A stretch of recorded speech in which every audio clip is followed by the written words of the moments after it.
let's jump into our first non-con rivalry of the week. This one is going to be on at noon. It's Iowa at Iowa State. It's for the Cyhawk Trophy. It's the 72nd meeting between these two teams. Um, First meeting between these guys was in 1894. So this game has been played before, right? And Iowa leads the series 47-24. But the most interesting part about this rivalry and what kind of gives it its lore in recent years is the close games. Honestly, I mean, looking back from 2019 to the present year, the final scores were 18 to 17, 27 to 17, 10 to 7, 20 to 13, 20 to 19. So are you detecting a trend there, Mason? These games are typically very low scoring, and beyond all of that, this is a huge, huge rivalry in the state of Iowa. I mean, I've been reading all the comments on all the other videos from different networks and things like that, and this is a bitter rivalry, and the series is split 2-2 in the last four. Iowa State has been kind of on the rise, I guess, over the last couple of years. Um, you know, Matt Campbell at one time was one of the most sought after head coaches in all of college football. Every time there was a job opening, right? And he says, "Nah, I'm staying here. No, I'm staying here." Well, there was a couple of years there where it was like, "What is this guy doing? What is he waiting on?" Well, lo and behold, Iowa State goes 11-3 last year. They compete for the Big 12 championship. A lot of people consider them to be a competitor in the Big 12 again this year, and they're off to a good start, a 2-0 start, getting that big win against Kansas State there, week one, or I guess that was technically week zero, as we call it. Um, I'll get down to the nitty gritty here, man, and what I'm looking at in this game, and I'll kind of try to dress out how I'm looking at these teams so early in the season. Look, we have a limited sample size on obviously both teams, but um, I was gonna. So far they have leaned on running the football. Okay, I was chuckling before we started this because I was pulling up some stats, for each team just to kind of have them on my screen here, and it's funny you compare Rocco Becht to Gronowski, the new quarterback for Iowa this year. Gronowski has 44 passing yards this season compared to Rocco Becht's 461. And it looks Mhm. funny on paper whenever you look at them side by side, but there's some thoughts I've heard the talking heads. There's some thoughts that maybe Iowa was kind of sandbagging, if you will, hiding, some of their offense. Mason, Iowa hasn't had a great offense in a long time. It was better last year than it has been in years past, but you know, I'm not thinking that there's going to be some kind of an offensive explosion in this game. So with the total being set at 41 and a half, I think the under is still the play here. I don't, if you're going to play the over or under, how could you play anything else after, looking at the offense for Iowa here? But what really makes me lean towards the under, Mason, is the fact that looking at Iowa State's defense so far this year, they've been susceptible to the pass. They really haven't been susceptible to the run. Now, have they pressured the quarterback? No. But have they stopped the run? Yes. For the most part, they have done that. They were pretty good at doing that against Kansas State. Um, and that just leans right into the strength of Iowa's offense, which is running the football. So, again, I think this is going to be a low scoring game.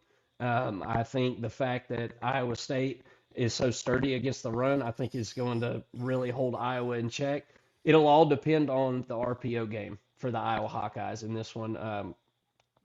Are they going to get favorable looks on the outside with their wide receivers? Hell yes, they are, because Iowa State is going to load the box, right? They're absolutely going to load the box, sell out on the run. You're going to get one-on-ones on the sides. Can somebody hit an over-the-top play for Iowa? I mean, that's what this is going to boil down to. Who can you hit an explosive play? Um, I'm going to say that they probably can at some point in the game, but not over and over in this one. What are your thoughts here? That's kind of where my head's tracking on this one. I think another low scoring game in this one for sure. Vegas agrees with that. And with the the very large weapons that Iowa State has on offense, and with the way they're set up on defense, I can see why they're the 3.5 point favorite as well. What are your thoughts? Yeah, looking at this game and this matchup, obviously we know a little bit more about Iowa State. Having the game against Kansas State, earlier in the year, or in week 0, I should say. Um, I think that may be why Iowa State's favored here. I don't know if the right team's favored here though, Mark. I know Iowa State's Hmm. playing at home, but looking at Iowa, I feel like Vegas hasn't caught up to Gronowski. He comes over from South Dakota State, um, has some hype around him, but I don't know if most college football fans in general are really paying attention to Gronowski, transferred over to Iowa. But I think it was a big deal. And depending on his health, I know he did go out in the Albany game. I think that was mostly precautionary from what it sounds like. I know he's playing, but we'll just have to see if he's 100% or not. But he's kind of a big dude. On the broadcast, watching this game back, one of the commentators said that he looked like Tebow out there running the football. It might be a little bit of a stretch, but I did see some dudes bouncing off of him, which is, I mean, for a quarterback, that says a lot. So I think getting his legs involved here is going to be key. I haven't really liked Iowa State and their ability to stop the run. But on top of that, I do think that when Iowa State loads the box, they're going to have a game plan to stop the run. You have to do that against Iowa. That's going to be their number one goal is to stop the run, stop Gronowski from running. And now we get to see Gronowski throw the football because he didn't have to do that against Albany. The game plan was very vanilla. They didn't give anything up. Now let's see what they can do as far as passing the football. Kansas State wasn't able to take advantage of Iowa State's pass defense, and maybe they're really good. I haven't seen it yet, and I'm anxious to see what Iowa has in the passing attack. Looking at what Iowa's done in the past, they haven't been able to pass the football very well, very effectively. I don't know. I don't know if that's going to change or not. I'm anxious to see if Sam Phillips gets involved, the transfer coming over at wide receiver at the X position. But looking at the Iowa State side of things, Rocco Becht is one of the best quarterbacks in the Big 12, potentially in college football. I think he's slept on across the league. And I'm anxious to see who steps up at that receiver position for Iowa State. Going up against Iowa, it's a staunch defense. They're known for being a defense first team. And what I saw last week against Albany was one drive that Albany had where they were able to drive the football. Quarterback was making plays. He was throwing some darts, throwing it to where just his receiver can get it. Saw a lot of sliding catches and things like that.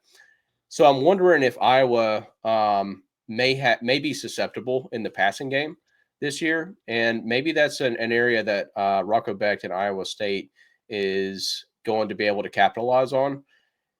We'll have to wait and see. I still want to see a receiver step up for Iowa State. I don't know who that go-to guy is for the Cyclones, but if they're able to find it in this one, I could see Iowa State coming away with a win here with an offense that is strong enough to get over the hump. If it works out that way, I think that the over is hitting. I think it's going to be more like a 27-20 type of game because I do have confidence in the run game for Iowa getting going and potentially Gronowski finding something in the passing game as well. Yeah, yeah. And I've heard some talks about how, the defense for Iowa State has been actually, quote, leaky, is what I've heard. But I don't, I mean, it's been leaky through the air. I mean, when Kansas State, the majority of their yards came through the air, they weren't on the ground. Mm-hmm. And I mean, 273 yards through the air in that game. And if you really actually take out the just two explosive runs by Jace Brown from Kansas State, you're talking about they average like 4 yards a carry, 3 point something, 8 yards a carry, something like that. So I feel pretty good about them being able to jam up the run, and that's why I say I think it's gonna come down to somebody for Iowa either making a play or Iowa State's winning this ball game because I just don't see. I mean, Iowa State's thrown the ball all around the yard, so far this year. And they got the guy to do it. Rocco Becht is solid, obviously. I like Iowa State here. They've just been too good. This program is on an upward trajectory right now, and Iowa is not. Iowa's not on any kind of upward trajectory right now. And the day I start betting on Iowa and their explosive offense Right. is the day that I need to stop betting. So I'm going Iowa State here, and I'm taking them -3.5. I think they win this thing. Uh, I think they might win this thing 10-3 or something, dude. I mean, that could very, very well happen. Yeah, this to me is a stay away game from a betting perspective. I don't really like favoring the away team in a rivalry. I do think that Iowa could potentially be the better team here when it's all said and done, but we haven't seen enough out of them. I mean, and I think that that's as from a betting perspective or just from a college football fandom perspective, we've seen more of Iowa State. We saw them in week 0, beat Kansas State in a pretty close matchup. And so I think I kind of want to favor them because of that, because I just know more about them. But that doesn't, the unknown from Iowa is also appealing. And so to me, I do think that Iowa comes away with a win here, but I'm not confident enough to bet it. Um, I'll be anxious to see what the takeaway is from this game for both of these teams because I still have some uncertainties for both teams here. Yeah, yeah.